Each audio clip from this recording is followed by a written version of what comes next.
ko. bind ko ne moytu leen fii. lan la yow. nañu baal rek. li nga wax instant moo nekk sama bopp. lan laa wax. li nga wax kay du ma si jaaraat. lan bu ñu demee seen douze yi. nga xam ne douze kay boo fa duggee loo bëgg ma def ñuy lekk ay sandwich wala leneen douze kay boo fa demee def yëpp yow xam naa ginnaaw kër seen yow moom ginnaaw kër seen chaise yi. vidéo nit ñi dañoo woor. ba pare nga ñëw. vidéo nit ñi dañoo woor. filmer ko teg ko 13h yow boobu laay filmer. vidéo lu ñu neex la ñuy def ci seen douze yi lu ñu neex. Momo. waaw jërëjëf waaw. jërëjëf ko beneen communiqué na ni ñëw. muy coow li nga xam moo am fële ca port autonome de Dakar. fan yëpp ñu ngi nuy xamal ni daanaka daf seeni activité dafa am benn bees bu nga xam ni jot na fa daal di am. daanaka nag le port autonome de Dakar daal dinay génne ab communiqué di ñu xamal ni le port autonome de Dakar réaffirme son engagement stratégique hausse de 6% en 2024 du trafic global des marchandises au port autonome de Dakar. naka noonu aussi tey am na benn journal bu génn di ñu xamal ni daanaka activité yi am fële ca port autonome de Dakar lu si bëri dafa daal di daanoo kii di Waly Diouf Bodian daal di koy démentir ci li nga xam nag moo di page Facebook am mais tamit ab communiqué mujj na daal di bàyyi ko fële nga xam nag mooy ca port autonome de Dakar pour rek daal di teggi kàddu yi nga xam ni ñu ngi doon yëkkati jëmale ko rek foofule ca port autonome de Dakar. waaw si laab man pareeguma de am na kuy dëggalaat nii. xoolal nee na ma. pour ñuy dëggal naan ay raisons de sécurité ñun ñëpp xam nañu raison de sécurité. dafa am loo xam ne c'est le minimum. kii nee na ma moom mi ngi dëkk ci côté LGI Mbao. mais ci ginnaaw maanaam ci ginnaaw li jël. mais dañ leen di interdire même ñu mën garer seen ay oto. ci alentour bi. loolu moom c'est des choses à revoir yooyu. mënul kenn mënul layal yooyu. donc yooyu c'est à revoir pour revenir ci li ngay wax nii si la ci port autonome de Dakar tey jii dañu xëy gis ci une journal yi. une boo xam ne mi ngi doon dellu si ci situation port autonome de Dakar. ci une boobu noonu mi ngi doon wax ne chiffres yi daal dafa baissé. donc point actu d'ailleurs ñëw na si tout comme la tribune. mi ngi wax ne le port autonome de Dakar au ralenti. Il perd 1/3 de son trafic en 2024. Les débarquements passent de 1,5 million de tonnes en décembre 2023 à 790 000 tonnes un an plus tard. Les volumes des embarquements passent de 761 000 en 2023 à 650 000 tonnes sur la même période. Donc gannaaw loolu il y a eu une publication boo xam ne am na.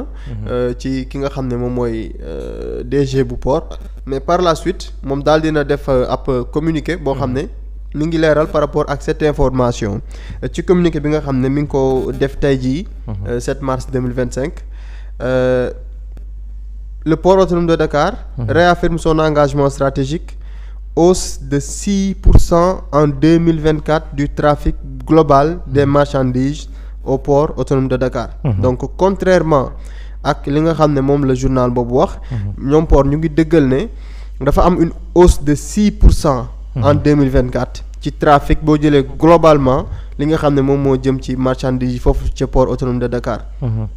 ci communiqué bi ñu ci wax suite à la récente publication d'articles par certains médias le port autonome de Dakar tient à affirmer des clarifications et à contextualiser les données relayées tout en réaffirmant sa détermination à poursuivre sa mission de pilier économique du Sénégal et de la sous-région ouest africaine.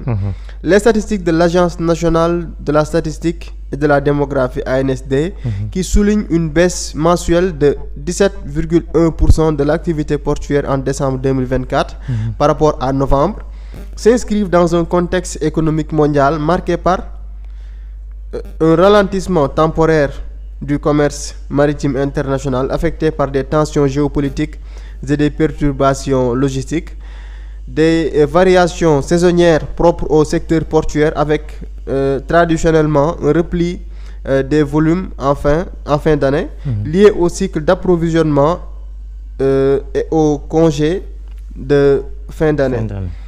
le port autonome de Dakar tient à rappeler que ces indicateurs ne reflètent pas une tendance structurelle. Sur l'année 2024, le port a maintenu un trafic global de 6% en tonnage traité, consolidant sa position de hub régional face à une concurrence accrue. Le tableau de performance indique que de janvier à décembre 2024, l'activité portuaire import-export, transit, autres débordements, entrée et transbordement, sortie, export, transit Mali entrée, transit Mali sortie, a enregistré une hausse de 8% atteignant 24 millions de tonnes. Cette performance de l'activité portuaire en 2024 est imputable au bon comportement de l'exportation, 5 millions de tonnes en 2024 contre 3 millions de tonnes en 2023, soit une hausse de 68%. Le trafic EVP a aussi connu une hausse appréciable. Le trafic conteneur tourne autour de 881 289 conteneurs en 2024 contre 848 276 en 2023, soit une hausse de 4%. Le trafic navire est également en hausse du port autonome de Dakar en 2024. Plus de 3000 escales de navires ont été notées 2024 pour 2900 navires en 2023, soit une hausse de 6%. Conscient des défis de son environnement, le port autonome de Dakar a amorcé les travaux d'un plan de repositionnement. Les fluctuations mensuelles ne doivent pas occulter les avances majeures engagées. Le port de Dakar reste un acteur clé de l'intégration économique africaine avec un trafic conteneurisé en hausse de 8% sur l'année. Le projet Ndayane, couplé à nos réformes, positionnera le Sénégal comme une plaque tournante incontournable d'ici 2030. Le port autonome de Dakar invite les médias et le public à consulter l'intégration du rapport de l'ANSD et à éviter les conclusions hâtives. L'institution réitère son engagement en faveur de la transparence et de la collaboration avec toutes les parties prenantes pour une information juste et constructive. Donc indi ay leeral ne bu ngeen di jëlati rapport da ngeen dem ngeen lire rapport bi yëpp ngeen xam lu mu wax. waaye doo dem rek tibb benn phrase ci biir rapport bi rek ne wàcc na de tant de pourcent. Je pense que mbir yi demee noonu et il est revenu sur les détails par rapport ak li nga xam ne moom mooy activités yi foofu ci port autonome de Dakar. lii mooy li officiel.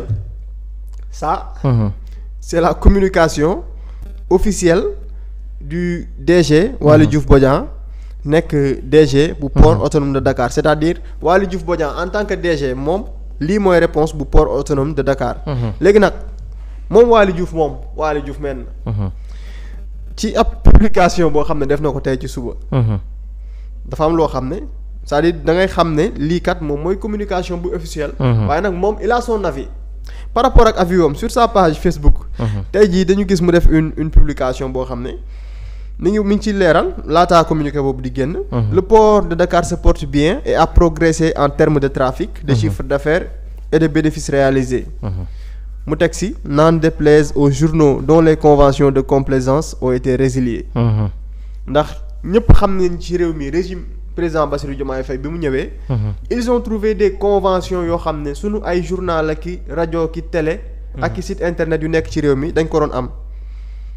ay convention yoo xam ne kenn mënu laa wax ci ban base. la ko port autonome de Dakar doon am. kenn mënu laa wax lan la chaîne de télévision yooyu doon jëriñ port autonome de Dakar pour que ñuy am convention yooyu mu nekkoon xeetu pratique yoo xam ne fi lañ ko fekk moom bi mu ñëwee la mu njëkk a def bokk na ci acte yi mu njëkk a posé. mooy dafa résilier contrat wu convention yooyu muy koppar yoo xam ne dañ ko doon jox ay rajo ki télé. léegi nag moom jàpp na ne avion bi mu am personnellement. que xañ bi ñu xañ ñooñu xaalis boobu daan dugg ci seen i groupe de presse. moom moo tax ñu yàqamti port autonome de Dakar dara xew ba ñu génn ci wax. parce que yàggul dara jigéen ñi mën nañoo wàcc 15 heures mu nekk coow. ñu toogaat quelques jours ñu indilaat ñu beneen coow loo xam ne ça date de novembre décembre 2024. donc loolu pour man lu jar réflexion la. mooy est-ce que comme ni mu ko waxee moom dafa am ñoo xam ne ay médias lañ daal waaye waa ji xañ gi mu leen xañ noos gi ñu nekkee woon. mënuñu ko pardonner loolu. waral ñu tàmbalee di voilà di dal ci kaw port autonome de Dakar. te yàggul dara xoolal c'est-à-dire le fait de dire port autonome de Dakar. nangul nañu jigéen ña fay liggéey ñuy wàcc 15 heures pour mën a ñibbi préparer ndogu. loolu def na fi coow nii Sénégal. coow problème la loolu. ñu ngi wax ay féministes ak. te sax du féministes yi am na ñoo xam ne waa boor bee ñoom ñëpp dañoo ànd ñoom dugg ci coow li nee nañ ñoom d'accorduñu. keroog gis naa Jéegi Jóob nee na moom d'accordu ci loolu. Jéegi yow doo taaj mu ngi foofu toog ci conférence ba gis naa ko mu ngi yuwee xam. Adja Jéegi moom du taaj. du taaj. moom moo yee di kaas du taaj de yow nga war a taaj nga dem topp Farba Ngom mee rek. doy na war de. bilaay.